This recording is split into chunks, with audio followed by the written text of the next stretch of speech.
మేషరాశి వాళ్ళకి 2026 సంవత్సరంలో గురుబలము అనేటువంటిది నవంబర్ 1వ తారీఖు దాకా సరిగ్గా లేదండి. ఏలినాటి శని యొక్క ప్రభావం కనబడుతోంది.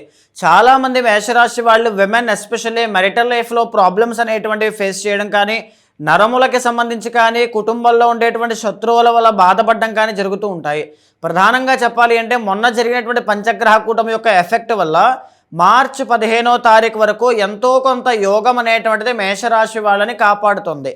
బట్ ఎంత యోగాన్ని అందించినా ఏలినాటి శని అనేటువంటిది దాని పని అది చేస్తూనే ఉంటుంది. కాబట్టి డబ్బు నిలబడకపోవడం కానీ, అపారమైనటువంటి సంపద వచ్చిన విపరీతమైన ఖర్చులు అవ్వడం కానీ, లేకపోతే అవమానాలు అనుమానాలు ఎంత ట్రై చేసినా లాస్ అండి. ఎందుకంటే loss of money, loss of energy, కష్టపడిన ఎఫర్ట్స్ అన్నీ కూడా నెరవేరట్లేదు. ఇలాంటి భావన ఏమున్నా సరే ఫిబ్రవరి 15వ తారీఖు మహాశివరాత్రి పర్వదినాన ఒక అద్భుతమైనటువంటి కార్యక్రమాన్ని నిర్వహిస్తున్నానండి. కర్మ ప్రాయశ్చిత్త రుద్ర తంత్రము.